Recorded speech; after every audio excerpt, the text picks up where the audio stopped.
Bonjour tout le monde et bienvenue.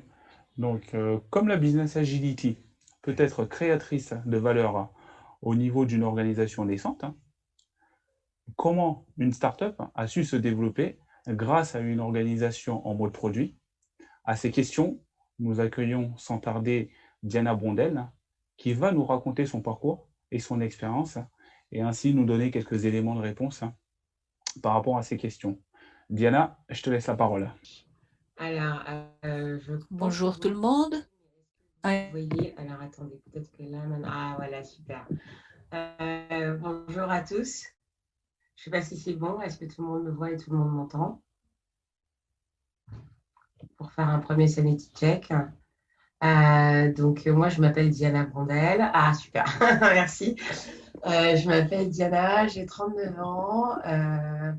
Je suis un banquier repenti, comme j'aime à m'appeler. Hein, donc, j'ai fait 10 ans de banque et en fait, après 10 ans de banque, je me suis lancée dans le domaine de la start-up. Et en fait, j'ai créé la première banque mobile pour adolescents entre 12 et 17 ans.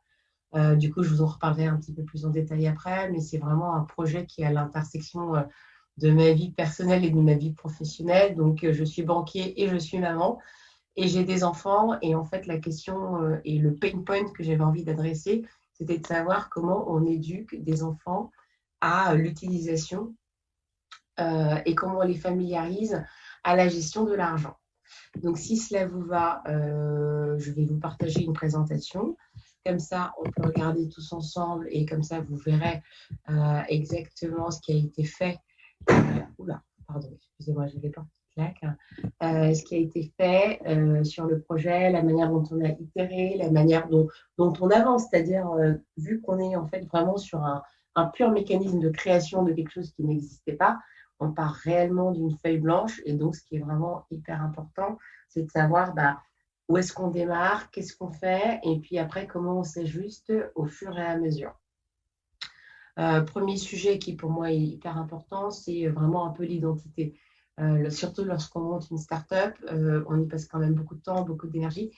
Donc, il faut que ce soit des sujets qui vous parlent. Donc, voilà, moi, j'ai créé une boîte qui s'appelle Xalis, Xalis, étant d'origine franco-sénégalaise.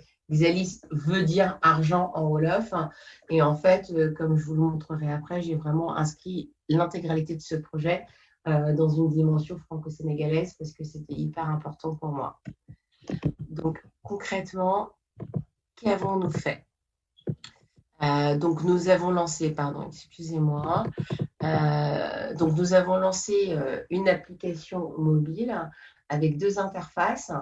L'idée étant, on veut donner de l'autonomie à des mineurs, sauf que ça reste des mineurs et donc il faut qu'ils continuent à être encadrés par leurs parents, ce qui est hyper important. Et donc, on a créé des applications mobiles qu'on a codées en natif iOS et Android avec des doubles interfaces, une pour le parent qui permet vraiment de paramétrer et d'accompagner son enfant, et une pour l'ado pour qu'il apprenne à se gérer et commencer à se familiariser avec la gestion de l'argent, ceci étant associé voilà, à des cartes de paiement, de retrait international qui permettent vraiment aux adolescents de commencer à prendre de l'ampleur sur ce type de sujet.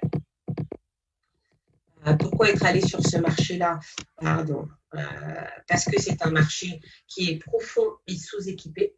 En fait, c'est assez paradoxal parce que c'est vrai que, indépendamment des chiffres qu'on peut voir passer, c'est-à-dire 98% de taux de bancarisation sur le marché français, en fait, on se rend compte que finalement, les mineurs sont un peu les parents pauvres, alors que ce sont quand même eux qui sont les plus tech-savvy. Ils n'ont jamais connu de téléphone, hein. Ils sont nés avec des smartphones entre les mains et les offres qui existaient n'étaient pas du tout adaptées à leurs besoins. Et en fait, là, je me suis dit, mais en fait, on a quand même un potentiel de marché qui est assez profond où on peut vraiment venir et être le compagnon de l'adolescent sous l'œil bienveillant du parent pour vraiment l'accompagner à devenir autonome financièrement. Et en plus, on apprend à connaître son client. Et en fait, la problématique ne se pose pas uniquement en France, elle se pose bien sûr dans le reste de l'Union européenne, mais elle se pose aussi à l'étranger, en Afrique. Donc en fait, il y a quand même une espèce de scalabilité et de potentiel de scalabilité du modèle qui est quand même assez génial parce qu'il n'y a pas de solution. Les seuls qui avaient un peu avancé sur le sujet, c'était les anglo-saxons, mais avec des solutions très UK-driven. Et donc pas forcément adapté ni à la zone euro, ni au reste du monde. Et donc, je me suis dit, bah, tiens, moi, je vais lancer cette solution-là qui sera adaptée pour tous ces enfants. Alors, concrètement, pour rentrer un petit peu dans le détail de l'offre, donc de quoi il s'agit, donc comme je vous ai expliqué, donc c'est une application avec 2 interfaces. L'adolescent, il a accès à une carte, à son compte, à son RIB. Et après, on est dans une double approche. Moi, j'appelle ça le learning by doing. Donc, learning by doing, ça veut dire que ils ont des modules qui sont donc dans l'application, qui sont des modules de cagnotte, qui sont des modules d'épargne, qui leur permettent d'apprendre à mettre de l'argent de côté. En plus de ça, ils ont du contenu d'éducation financière, c'est-à-dire on leur donne des notions, on leur explique ce que veut dire l'argent, ce que veut dire l'épargne, ce que veut dire une dette, on leur fait des quiz, on leur fait des jeux, on essaie de faire ça vraiment sur des mécanismes de gamification. En parallèle de ça, en miroir, il y a le compte parent. Et donc, le parent a la possibilité de paramétrer de manière extrêmement fine les cartes et les moyens de paiement de son enfant, de suivre en temps réel tout ce que fait l'enfant pour ne vraiment jamais se sentir un peu blindsidé par les dépenses que fait son enfant. Et puis surtout, ce que je trouve extrêmement vertueux, c'est que ça permet d'avoir une base de discussion hyper saine sur voilà, qu'est-ce que tu as dépensé, pourquoi tu as dépensé ça, tu as reçu tant, tu as fait ça. Et en fait, je trouve que en fait, ça permet de dédramatiser un petit peu parfois les discussions qu'on peut avoir sur et ou autour de l'argent avec nos enfants. Donc voilà.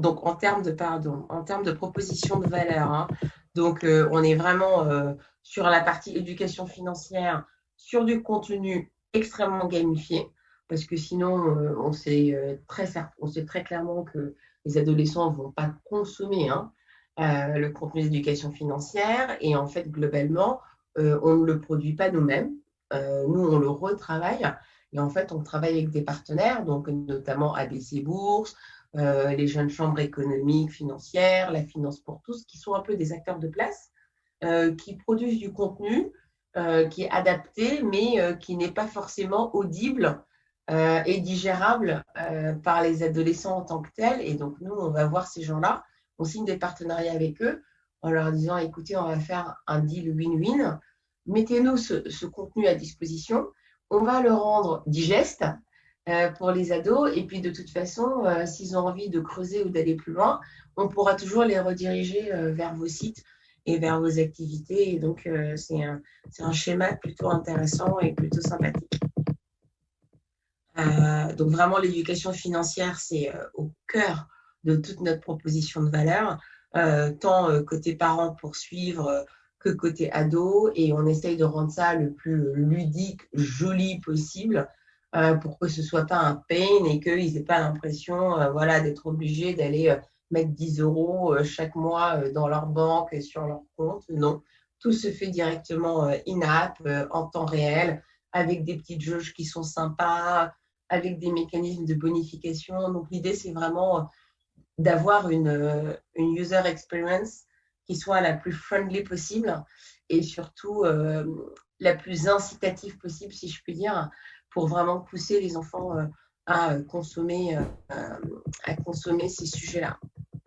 En termes de business model, donc aujourd'hui, la boîte opère en B2C. Donc, moi, j'ai lancé les opérations de Xalis il y a 2 ans maintenant. Donc, on s'est lancé en B2C. Après, on parlera de la stratégie d'acquisition client, mais on s'est lancé en B2C. Et l'idée, c'était de dire, au début, quand on crée un nouveau produit, il faut évangéliser, éduquer un marché.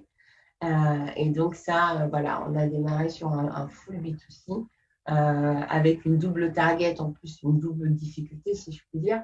C'est qu'il fallait qu'on parle à la fois à l'adolescent, qui était prescripteur, et aux parents, qui étaient payeurs. En parallèle de ça, donc après, au bout d'1 an, on a commencé à travailler sur des mécanismes de B2B2C. Hein, donc là, maintenant, on commence à travailler avec un certain nombre de partenaires qui nous servent un petit peu de canaux avancés de distribution de produits, si je puis dire. Donc voilà, ça peut être du soutien scolaire, ça peut être de la conduite accompagnée, ça peut être des cadeaux en fonction des périodes dans lesquelles on est. L'idée, c'est vraiment, ou des cours de coding. Voilà, l'idée, c'est vraiment d'identifier des gens qui ont des valeurs assez convergentes aux nôtres, euh, avec lesquels on est prêt à s'associer en termes d'image. Parce que une des difficultés, c'est difficile de dire qu'on éduque financièrement si on pousse l'enfant à la dépense. Excuse-moi, Diana, je te coupe Oui, 2 petites oui, secondes. Est-ce que tu peux mettre tes oui. slides en plus grand, s'il te plaît? Alors, attends. Ah ouais, Je ne attends, les ouais, vois parce que pas. là, ils sont en 68, là, vous les voyez pas. Là, c'est mieux ou pas? Oui, je pense que ça devrait aller. C'est mieux que tout à l'heure. Ouais, pardon. Ouais, c'est vrai que. Je te remercie. Attends, je l'ai tout. Ouais, pardon, je suis désolée. Parce que... Non, mais je pense Est-ce que qu'on je est peux... bon là. Ah, ouais. Voilà. Là, vous voyez mieux ou pas? Oui, je pense que ça va aller. Je te remercie beaucoup. De rien, pardon. Ouais. Non, non, donc voilà, donc B2C, donc ça c'était vraiment pour toute la partie go-to-market. Et après, l'idée c'est de dire, bon, bah, en fait, une fois qu'on a commencé à acquérir en B2C, il faut qu'on commence à aller chercher du volume. Et en fait, le volume en B2C, à moins de dormir sur des millions d'euros, c'est extrêmement compliqué. Et donc, c'est plutôt d'aller travailler en B2B2C avec donc, ces différents partenaires qui peuvent nous servir de canaux avancés d'acquisition client. Et alors, attends, tu sais ce que je vais faire? Je vais peut-être maintenant passer sur une autre presse parce qu'en fait, il n'y a vraiment que le début qui ne marchait pas bien. Alors, comme ça, je pense que ce sera beaucoup plus simple pour tout le monde. Et comme ça, celui-là, je peux le mettre en plein écran. Je pense que c'est mieux là pour vous, non? Continue en tout cas. Dites-moi si c'est bon. Donc, on Oui, arrive c'est sur un parfait. Tu peux marché. continuer. C'est parfait. Ouais, c'est mieux là, d'accord. Ouais, je pense que c'est beaucoup mieux. Donc, on arrive sur un marché où finalement, on crée le marché. Hein, on est un first mover. Hein. On est un first mover. Moi, je suis la première personne à être allée voir le régulateur français pour lui demander d'agréer. Finalement, il naît au vent pour ado. Sauf que, bah, en fait, forcément, lorsqu'on a des bonnes idées, on fait plein de petits. Et en fait, là, ça montre que le marché a commencé à vachement se structurer. Et donc, ce qui est hyper important, et je pense qu'un des messages à faire passer, notamment sur l'agilité, c'est il faut vraiment se poser la question de savoir quels sont les éléments différenciants du business qu'on mène et qu'est-ce qu'on fait, nous, que les gens auront énormément de mal à reproduire et où nous ne pourrons pas reproduire facilement. Moi, très clairement, moi, j'avais ma verticale d'éducation financière. En plus, j'ai une verticale binationale qui est française et qui est africaine, donc ça, c'est quand même un peu difficile à reproduire. On en parlera après. J'ai des équipes qui sont splittées sur 2 continents, ce qui n'est pas le cas de tout le monde. Et puis donc, c'est vrai que c'est hyper important, même à un moment. En fait, ce qui est assez paradoxal, c'est qu'il ne faut jamais être seul sur son marché, parce que lorsqu'on est seul sur son marché, c'est soit on est trop tard, soit on est trop tôt, soit on n'a rien compris. Et quand on a des concurrents, en fait, ça nous énerve, parce qu'on se dit quand même, on était les first movers sur le marché. Et donc, il faut avoir des concurrents, parce que c'est assez difficile d'éduquer et d'évangéliser un marché tout seul. Mais il faut quand même toujours maintenir, si je puis dire, sa singularité et sa spécificité, parce que en fait, c'est comme ça que les gens vont s'identifier à vous et c'est ça qui va devenir votre unique mécanisme d'identification. Donc, en termes d'équipe, comment on est structuré? Donc, comme je vous le disais, hein, donc, moi, la spécificité de Xelis, c'est qu'on est splitté en plus entre Paris et Dakar. Toute la partie tech est faite depuis le Sénégal. Donc ça, c'était un choix qui était complètement assumé. Parce que moi, je suis franco-sénégalaise. C'est ma boîte. C'est ma première boîte. En tout cas, après mon salariat, c'est ma première boîte. Et je n'avais pas envie de choisir où est-ce que j'allais créer de la valeur et où créer de l'emploi. Et en fait, je me suis dit, bah, étant française, résidant en France, habitant en France, bien entendu, je vais créer de l'emploi et de la valeur en France, mais étant sénégalaise aussi et ayant des attaches extrêmement fortes envers le Sénégal, je me suis dit, est-ce que finalement, Diana, cette boîte, c'est pas aussi l'opportunité pour toi de créer de la valeur et de créer de l'emploi au Sénégal? Et donc, c'est ce qu'on a fait. Donc, toutes les équipes technologiques, donc quand je dis tech, c'est-à-dire tous ceux qui ont développé les applications, tous ceux qui font le maintien, les DevOps, la sécurité informatique, tout ça, c'est à Dakar. Et à Paris, nous, on gère tout ce qui est marketing, opérationnel, onboarding client. Donc voilà, on a ce split-là. Ça marche quand même plutôt bien parce qu'aujourd'hui, avec les outils informatiques, on arrive à savoir en temps réel où on est tout le monde sur chacun des sujets. Et donc, ça permet de vraiment créer une dynamique sur deux continents. Alors, j'allais dire, on essaye de ne pas passer trop de temps sans se voir. Bon, là, avec le Covid, ça fait quasiment un an qu'on ne s'est pas vu, mais en fait, pré-Covid, on ne restait pas plus de 2 mois sans se voir. Donc, à minima, toutes les 6 à 8 semaines, il y avait soit le CTO, soit moi qui me déplaçais pour être sûr qu'il y a un bon link et un bon lien entre les équipes. Et à l'occasion, on emmenait un deuxième membre de l'équipe avec nous pour qu'il puisse commencer à tisser des liens. Et ça, c'est aussi de l'agilité avec les uns et les autres parce que parfois, ils arrivaient à s'aider, à s'entraider sur des sujets sur lesquels quelqu'un pouvait être plus knowledgeable que son père. Donc, lancement en avril, énorme boom parce qu'effectivement, produit novateur, c'était jamais arrivé. Donc, aujourd'hui, on est même à plus de 40 000 utilisateurs d'Exalis. Sur les installations, on est passé à plus de 65 000, donc ça, c'est quand même pas mal. Sur les visiteurs, sur le site internet, au début, on était en avril, on était autour de 70 000. Là, aujourd'hui, on est à plus de 250 000. Donc, ça veut quand même dire que ça répond du moins. Il y a une réelle interrogation sur ce sujet-là. C'est un sujet qui intéresse et c'est un sujet qu'il faut adresser. Et donc, toutes ces métriques, finalement, constituent, si je puis dire, des validations de marché additionnelles. Ce qui me paraît hyper important. Donc, en termes de stratégie d'acquisition client, forcément, c'est une start-up. Donc, qui dit start-up dit ne roule pas sur l'or. Donc, beaucoup de marketing digital. Donc, nous, on a travaillé sur 3 axes. Notoriété, acquisition, activation.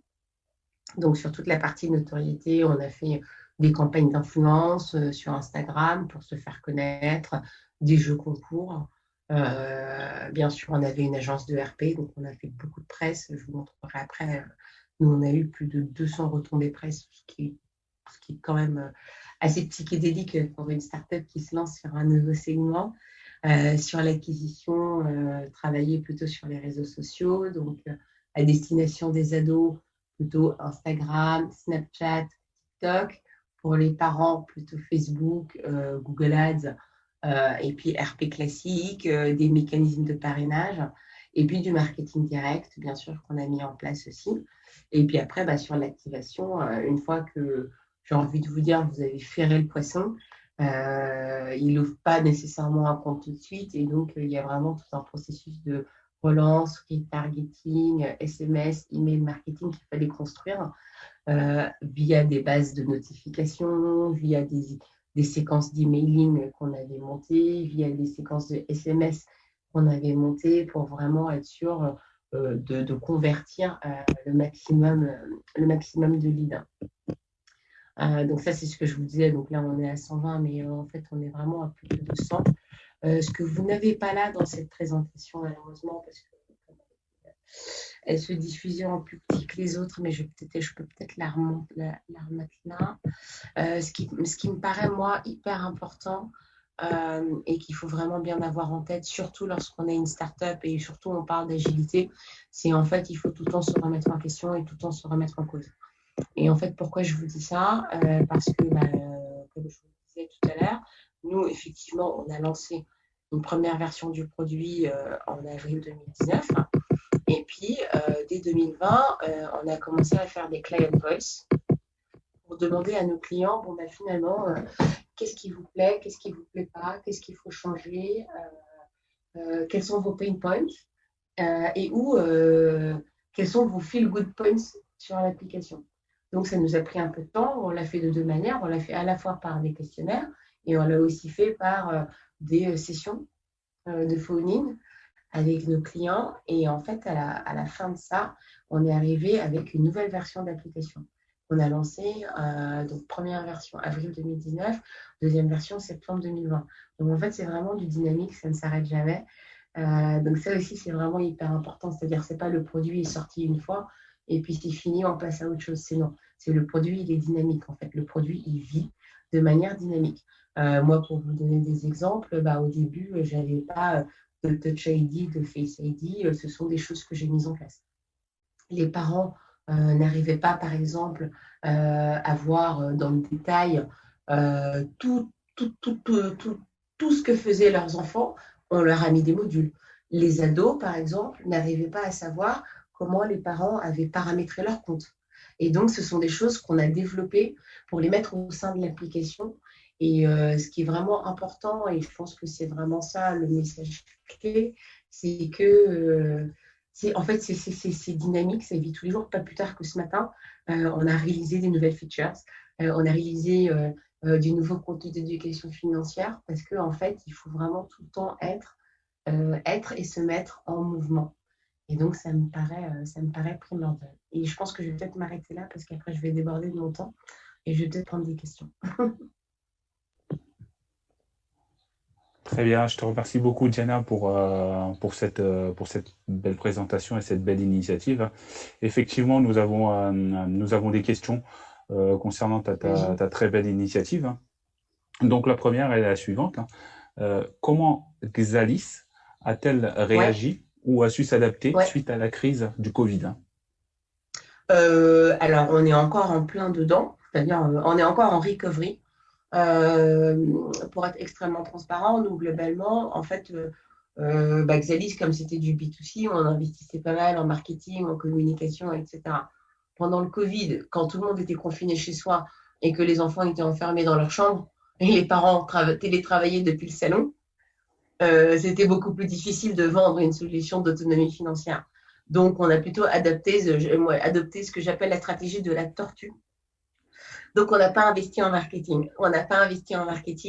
Et en fait, c'est vraiment une période qu'on a mis à profit pour passer de la V1 à la V2 en se disant, comme on ne va pas réussir sur cette période à scaler la base, travaillons le produit. D'accord. Voilà. Très bien. Merci pour ton retour. Une seconde question. Quels sont les principaux dangers auxquels vous faites face et comment arrivez-vous à vous adapter à votre marché?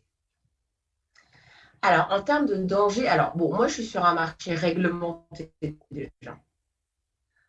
Donc, je suis sur un marché réglementé. Donc, c'est vrai qu'on n'en a pas trop parlé parce que c'est toujours des choses un peu pénibles. Mais du moins, alors, je ne sais pas à quel type de danger vous pensez, mais en fait, si c'est des dangers de blanchiment, ce type de choses, moi, je ne les ai pas parce que moi, je n'ouvre que des comptes pour des enfants dont je me suis assurée que les parents avaient l'autorité légale.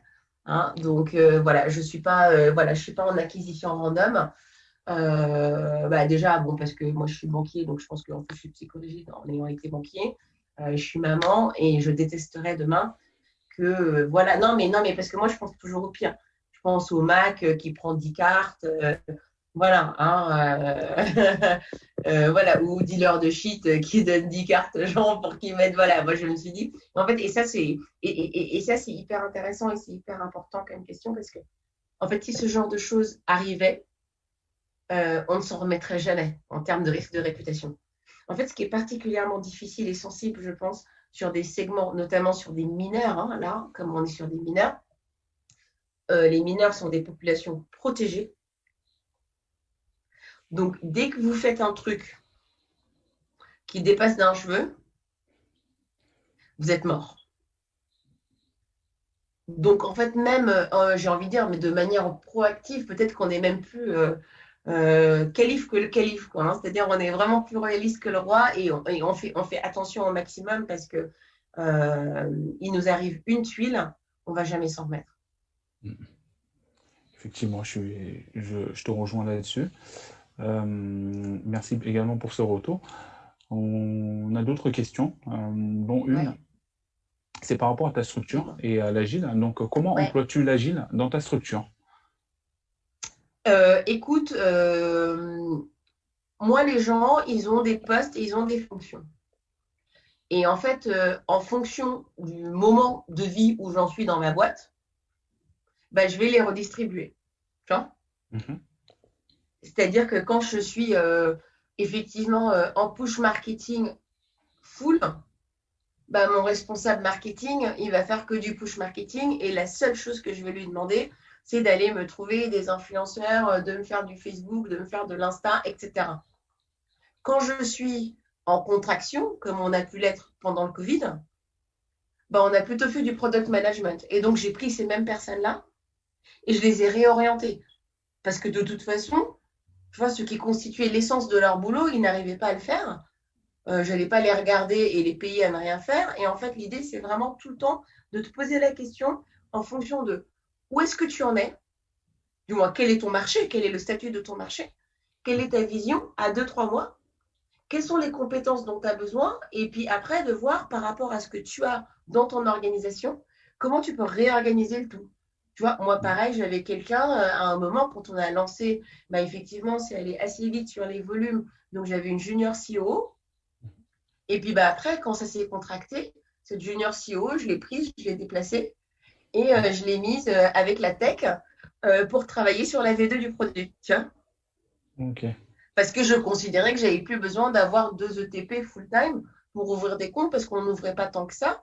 Mais pour autant, on travaillait justement, comme je vous le disais, sur les client voice, les client return, sur les nouvelles versions d'application. Et là, je l'ai prise et je l'ai déplacée et je l'ai mis sur 2 types de fonctions. Très bien, merci. On va prendre une dernière question. Je suis désolé, hein, je ne vais pas pouvoir, parce que on est pris par le temps. Donc, on va prendre une dernière question. C'est concernant les talents au sein de ta startup. Ouais. Comment tu gères la guerre des talents dans tout ce monde en fait lié aux startups? Ouais, en fait, c'est hyper dur. Mais globalement, moi, la principale reco que je ferais, c'est en fait, il ne faut pas se battre pour prendre quelqu'un qui n'a pas intrinsèquement envie de venir chez toi. Tiens. Mm. C'est vrai, et en fait, on parle de guerre des talents, mais il y a quand même un chômage qui est assez élevé, tu vois. Nos jeunes, ils galèrent quand même pas mal pour trouver des jobs. Donc, tu vois, on n'est pas en train de se tirer la bourre sur un profil, quoi. Et puis après, je pense que ça dépend aussi de la maturité de ta startup. Quand tu es une startup, tu es une scale-up. Moi, je n'ai pas la capacité de payer ce que payent mes copains qui sont en scale-up, quoi, tu vois. Et donc, les gens qui viennent travailler pour et avec moi, ils viennent parce qu'ils sont en phase avec le projet. Ils viennent parce qu'ils ont envie de bosser avec moi. Mais de toute façon, je n'aurais même pas envie, j'ai envie de te dire, euh, en tant que start-up, hein, tu vois, après, je ne te dis pas en tant que salarié, mais en tant que start-up, je n'aurais même pas envie de recruter quelqu'un qui essaye, tu vois, de jouer la surenchère. Parce que je me dis, mais en fait, il vient chez moi pour les mauvaises raisons. Et la start-up, en fait, c'est quand même hyper dur. On travaille plus que 35 heures par semaine. Hein. Non, mais c'est un véritable sacerdoce, tu vois. Donc, il faut vraiment être convaincu par le projet, par le produit, par l'équipe, par les gens, par le manager. Sinon, tu n'y vas pas. Donc, moi, quelqu'un qui doute, je lui dis de ne pas venir. Très bien. Bah, je te remercie beaucoup, Diana. Nous arrivons à la fin de notre présentation. C'était avec grand plaisir. Merci pour cette très belle présentation. Et je vous remercie de nous avoir suivis. Et puis, bah, je te dis à très bientôt. Avec grand plaisir. À très bientôt. Merci. Et merci pour l'invitation. C'était chouette. Merci. C'était un Au revoir. plaisir. Hein. À très bientôt. Au revoir.